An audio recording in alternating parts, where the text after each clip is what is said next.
नमस्कार दोस्तों, मैं आपका भाई विपिन हूँ और आप देख रहे हैं यूपी 2027 कुर्सी की महाभारत काउंटडाउन। पश्चिमी उत्तर प्रदेश के बाद आज बात करेंगे उस क्षेत्र की जहां से आती है सबसे ज़्यादा सीट्स। जी हां, पूर्वांचल।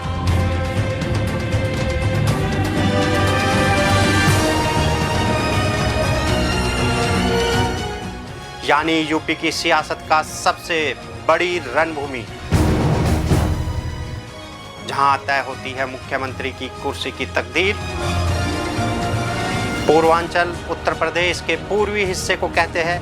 गोरखपुर से लेकर बलिया, वाराणसी, आजमगढ़ और गाजीपुर तक यह फैला हुआ है। यह क्षेत्र देता है 156 सीट्स, यानी पूरे यूपी का 38% सीट्स यहीं से जाता है। इसलिए यह भी कहते हैं जिसने पूर्वांचल जीता उसने लखनऊ की कुर्सी जीतने की आधी रेस जीत ली। 2007 में मायावती ने पूर्वांचल में दलित ब्राह्मण का सोशल इंजीनियरिंग करके मजबूत जीत हासिल की। 2012 में अखिलेश यादव ने नए चेहरे ने यादव मुस्लिम कुर्मी वोट को कंसोलिडेट करके पूर्वांचल में पकड़ बनाई। 2017 में बीजेपी की पूर्वांचल में सुनामी आई। मोदी लहर ने पूर्वांचल में सब बदल दिया। वाराणसी मोदी का केंद्र बना और बीजेपी ने ओबीसी, अपर कास्ट, दलित सभी को अपने साथ कर लिया। 2022 में बीजेपी ने दोबारा अपना होल्ड मजबूत रखा, लेकिन समाजवादी पार्टी ने फाइट बैक किया। बीजेपी फिर से मजबूत रही, लेकिन समाजवादी पार्टी ने आजमगढ़, माऊ जैसे क्षेत्रों में वापस ग्राउंड जीतनी शुरू की। लेकिन लोकसभा 2024 का झटका भारतीय जनता पार्टी के लिए एक बहुत बड़ा सबक रहा। 2014 के लोकसभा चुनाव ने पूर्वांचल में बीजेपी को एक बड़ा झटका दिया। पूर्वांचल की 12 लोकसभा सीटों में से 9 पर बीजेपी हार गई और इस हार के साथ एक नया सियासी सिग्नल भी मिला कि पूर्वांचल का वोटर बदल रहा है। अब बीजेपी को यह डर भी सता रहा है कि 9 लोकसभा सीटों की साथ लगभग 50 विधानसभा सीटों पर भी असर पड़ सकता है।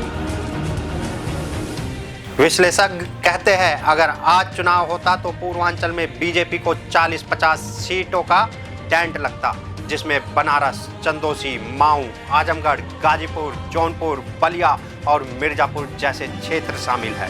पूर्वांचल की सियासत कास्ट के बिना समझी ही नहीं जा सकती। अगर हम यहाँ पर कास्ट की बात करें तो यहाँ पर यादव 12 से 14%, मुस्लिम 20 से 22%, कुर्मी, निषाद, राजभर 15 से 18%, दलित लगभग 20% के आसपास है, ब्राह्मण, ठाकुर प्लस बनिया यानी कि अपर कास्ट यहाँ पर 20% है। यानी यहाँ हर जाति अपना एक रोल प्ले करती है। एक छोटी सी रीअलाइनमेंट और 156 सीट्स का पूरा हिसाब बदल जाता है।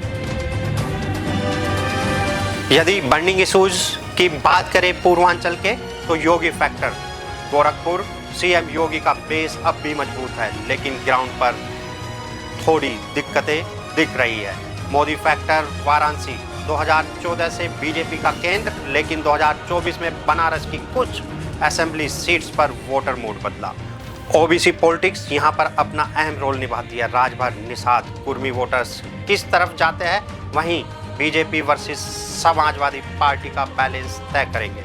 मुस्लिम कंसोलिडेशन आजमगढ़, माऊ, गाजीपुर में एसपी के लिए मुस्लिम वोट अब बैकबोन बन गया है। अगर हम विकास मॉडल की बात करें तो एक्सप्रेसवे और कॉरिडोर प्रोजेक्ट्स बीजेपी की नैरेटिव को चलाते हैं, लेकिन लोकल कास्ट और रोजगार के मुद्दे भी भारी पड़ रहे हैं। अगर वाराणसी की पॉलिटिकल एनालिस्टिक्स की बात करें तो 2022 के बाद तक बीजेपी की परफॉर्मेंस ठीक था, लेकिन 2024 में एसपी के गांव से ग्राउंड तक कैंपेन ने पूर्वांचल में बीजेपी को डिफेंसिव बना दिया। उनके हिसाब से अगर आज चुनाव होता तो एसपी की इम्पैक्ट कम से कम 50 असेंबली सीट्स तक दिख सकता है। पूर्वांचल के बारे में एक बात और कही जाती है कि जब जब धर्म प्रबल होता है बीजेपी जीतती है, और जब जब जातियां गोलबंद होती है तो समाजवादी पार्टी और बीएसपी मजबूत होती है। 2024 में राम मंदिर का इशू वोटर को एक्साइट नहीं कर पाया, लेकिन जातीय मजबूतियों ने एसपी को बम्पर फायदा दिया। पूर्वांचल के बिना बहुमत का सपना ही रह जाता है। अगर बीजेपी अपना मोदी योगी फैक्टर के साथ ओबीसी और दलित को जोड़ के रखती है तो उनका राज फिर मजबूत होगा, लेकिन अगर समाजवादी पार्टी ने यादव मुस्लिम के साथ राजभर और कुर्मी इक्वेशन को सॉलिड बना लिया तो 2027 का खेल पलट सकता है। पूर्वांचल ही है 2027 का असली मैदान जंग, जहां से निकलेगा उत्तर प्रदेश का अगला मुख्यमंत्री।